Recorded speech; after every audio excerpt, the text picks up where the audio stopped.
today to kind of bring you guys up to date on some of the problems I was having with the the model, and just kind of a review of the model after about 5 or 6 months of ownership.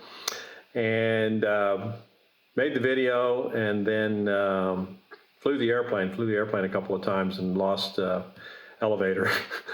Well, I actually lost radio.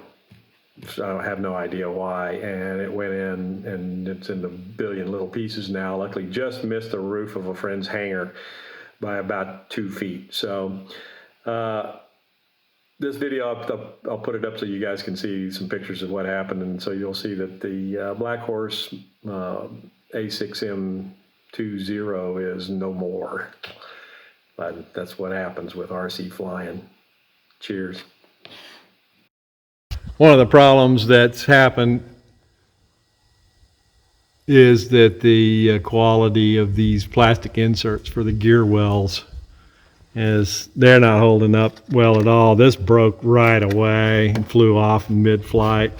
It's just too thin. Glues in real nice the way they did it, and it actually felt like pretty solid stuff. But here at the corners, that's where it breaks. That side went first. This side's starting to do the same thing now. This airplane is fast.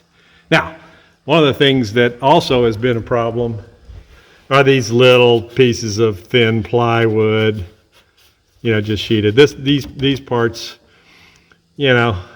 also, once again, just mid-flight, just started coming apart. But everything else is holding up really pretty darn well. I love the landing gear. The issue that I'm having with the landing gear is these coils in these things I'm pushing as hard as I can.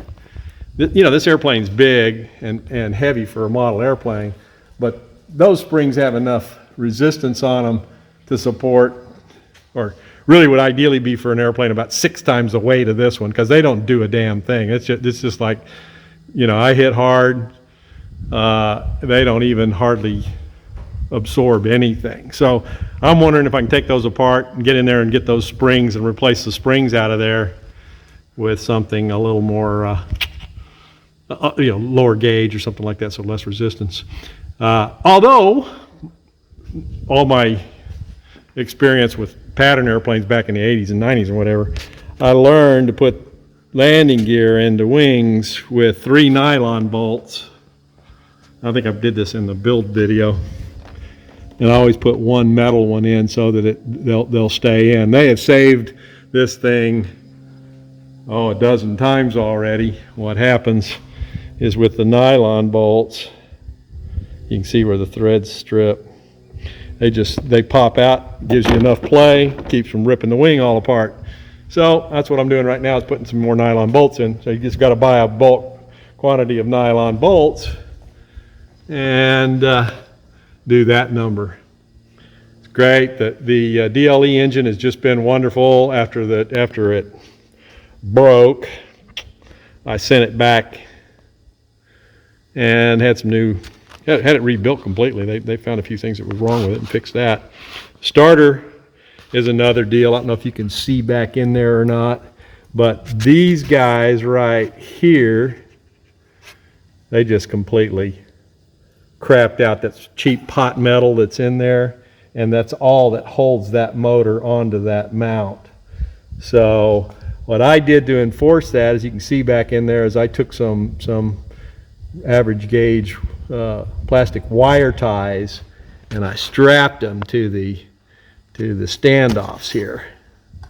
There's one back behind this, and now there's added mechanical support to hold that motor, because the only thing that was holding it in there was these 2 things, and then the front plate of this electric motor in there is just cheap pot metal. And it maybe 30 starts, 50 starts, and it broke off. The motor was just dangling around in there one time when I got ready to start it. So I love the electric start. I think that's just fabulous.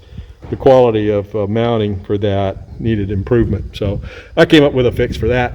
Might be helpful for you too if you're doing this airplane. Still working on the tank drop, and I've come up with an idea on how to do this. Where did I do it? Okay, yeah, so here we are. this is the tank. Get a little wider view here. And yeah, it's just designed to be a static deal. So what I did was I took a control horn off of a nose gear and I heavy epoxied in that into the tank. So I've got now if you can see that, a device, and this is what goes on the airplane.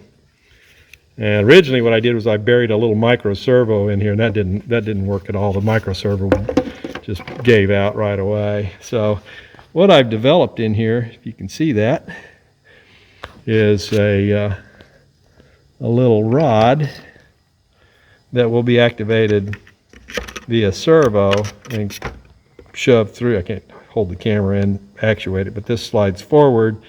That piece of wood goes through the hole and holds the tank on there. So let me clamp it and I'll show you how it works. So there it is. It's slid forward now, and it's in there. And so now the tank is suspended from the airplane. It's got some flexibility. We're thinking to put a little gasket in there to make it a little tighter, and then when you pull that servo back, this guy will slide back. Tank drops. Add a nice little feature to the airplane. So plan to get that and the smoke system working, and try to find a camera operator to do some better flying videos. The problem is I can't fly the airplane and create the videos at the same time, and I don't really find anybody around here who knows how to do that sort of stuff. So this was also a problem. I ended up having to buy a new tail wheel. This little arm right down in here was pretty crappy, and it gave out. But the cost of replacement parts for this airplane are very reasonable. So, and this, I epoxied on here, so I had to cut a hatch in here to get in and fix that. But I ended up using 2 nye rods in a pull-pull situation, which gave me redundancy because they'll push and pull. And I have had no more trouble with the tail wheel. So, got to find a way to get these where they'll actually function, because they're just too resilient and resistive. So that's an update. Broke a few props. Airplane flies wonderful. I highly recommend it. I think I'm going to get me another one just because I'm having so much fun with this one. I'm ready to get a P40, or I hear they've got a jug out now. It's pretty cool. Anyway, thanks for watching the videos. Let me know if you have any questions or any experiences of your own that I can share with people. See you later.